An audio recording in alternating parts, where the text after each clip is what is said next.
And now on to part 3 of this video about how US conservatives and libertarians have utterly lost their mind on the subject of inflation. We revert back to Karthik's law of inflation, where all of these 8 principles continue to manifest whenever these conservatives and libertarians generally are trying to create an entirely fictitious alternate reality. As we have seen, presenting anecdotes as evidence of inflation, insisting that inflation is deliberately understated, and using arguments that presuppose that human prosperity today is lower than 2050 or 200 years ago are just their opening moves.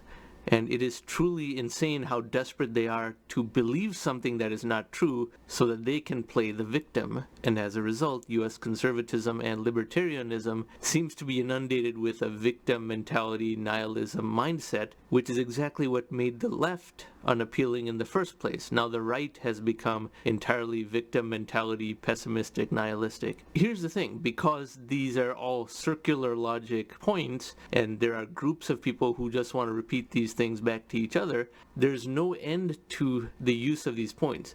Consider presenting anecdotes as evidence of inflation. Longtime viewers of this channel know that a few months ago, the main anecdote that they used was framing lumber prices, which is something that I debunked in this video up here in the upper right hand corner. Framing lumber prices went high and then went back down to where they were before, as though nothing had happened. After that, the big anecdote was butter. But peak insanity happened after that, when the anecdote used was the price of eggs. The price of eggs is what really drove a lot of conservatives and libertarians past the point of no return in terms of their insanity. I addressed that in this video up here, which I made when egg prices had temporarily spiked up a little bit, and I said with great certainty that the price would come down. So let's look at some video clips from that video I just linked to.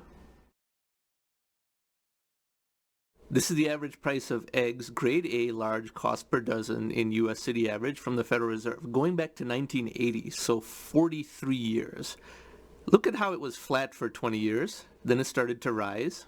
Now, number one, is this really a dramatic rise within the historical context? If you're going to cherry pick this rise as being steep, what about the 20 plus years during which it was flat? The compound annual growth rate over this entire series of 43 years is virtually nothing, number one. And number two, I am certain it's going to fall very quickly, just like it did before.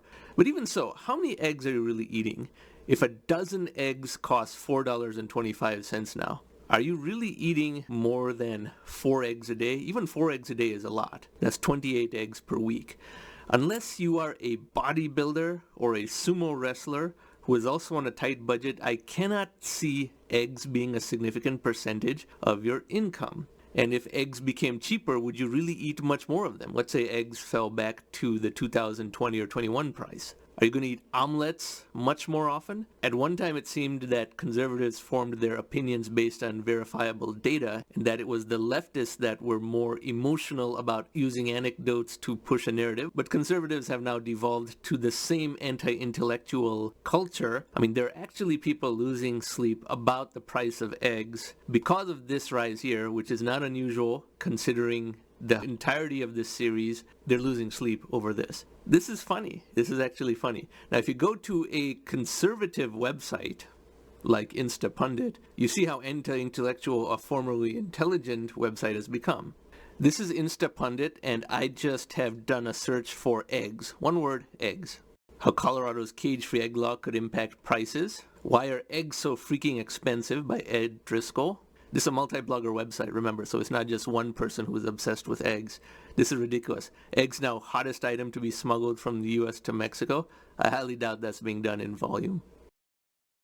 Eggs are $8, but White House wants you to know inflation is gone. So let's click on this article. This is even more ridiculous. Now, this is written by Steven Cruiser. Eggs are $8. Again, that's bogus.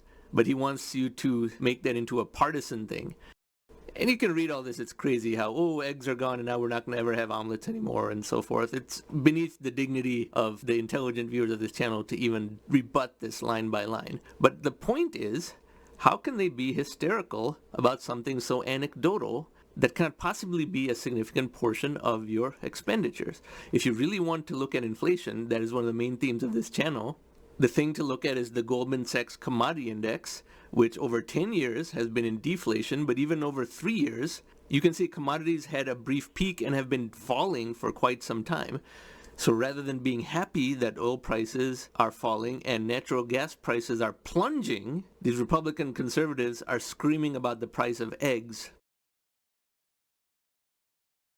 So that was what the situation was with egg prices a few months ago, and how many conservatives were utterly losing their minds about the price of eggs. And after I posted this video, there were some commenters who came by who said that looking at data is wrong and one should only judge inflation based on anecdotes, because that way it's easier for them to reinforce what they already believe. Remember, they don't want to know the truth, they just want confirmation that what they already believe is the truth, even if they have to get that confirmation from very faulty anecdotes. So look at some of these comments. There's this person, Jim Brown, over here. So his opening statement itself is, "This is what you can't seem to understand, Kartik." Can't seem to understand.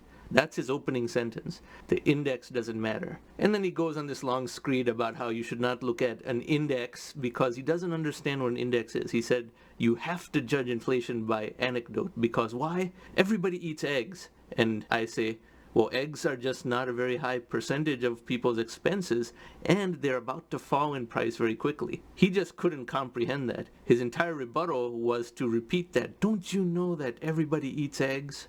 Don't you know that everybody eats eggs? That's all he could say. And when I explained to him what an index was, that you can only measure inflation by taking the prices of all consumer goods, which includes the ones that rose and the ones that fell, and have an appropriate weighting of those goods based on frequency of purchase and price of those items. And then you have a relatively accurate index. And the CPI is such an index, but if you don't like the CPI, the Goldman Sachs Commodity Index is even better. He just could not comprehend that. That concept was fundamentally above his intellectual capacity, because all he could say is things like this. Eggs are used in many forms of baked good, pastas, etc. Don't you know that everybody eats eggs? And the reason this commenter's arguments are truly legendary is because he hit on all 8 of Kartik's laws of inflation, all 8 of the mistakes that a person would make, saying the index doesn't matter, debating by anecdote, being averse to numbers, everything. He just hit on that. If you ever wonder about the person whose entire worldview about inflation is based on his wife's boyfriend's parole officer's opinion, this Jim Brown person is that person. I've never seen someone so entirely energetic about saying, don't look at data, only look at anecdotes. Now, since people like this are hysterical about the price of eggs, and this was 5 months ago, let's see what happened since the price of eggs was high, as we saw in that video clip from that earlier video. This is that same Federal Reserve price of eggs chart from earlier. And as you can see, after being high for just 1 month, January of 2023, the price of eggs plunged. It rose sharply and it plunged. And if we take a shorter 5-year chart, you can see this with more precision. So all that hysteria about eggs was based on 1 month. It rose and it fell, and now it's back down to pretty much what it was before. This is what is known as a complete non-event. Nothing happened. This made some people hysterical, but it was the absolutely most insignificant thing you could possibly think of. And it was high for an extremely short time, and then it fell just as fast as it rose. Again, a complete non-event. Nothing happened. This is not even a footnote of a footnote of a footnote in the history of inflation. That is why I say these conservatives and libertarians have lost their minds on the subject of inflation. And this fad about not looking at data and just brute forcing anecdotes and other memorized lines is really why the credibility of conservatism and libertarianism has gone down the drain. And that's why it just cannot be taken seriously, because their entire worldview has precluded anything positive from happening. It has become extremely anti-intellectual and nihilistic, and if you dislike losing in life, you should have nothing to do with these particular political factions, especially when they're talking about inflation and money printing and so forth. So this is the conclusion of the 3-part series about how conservatives and libertarians in the United States have utterly lost their mind about inflation, and how they don't seem to mind that they get hysterical about things that quickly reverse themselves, and how none of their predictions are ever correct. I hope you found this informative, and if you like this type of content, I encourage you to subscribe to this channel if you have not already. Thank you very much for watching.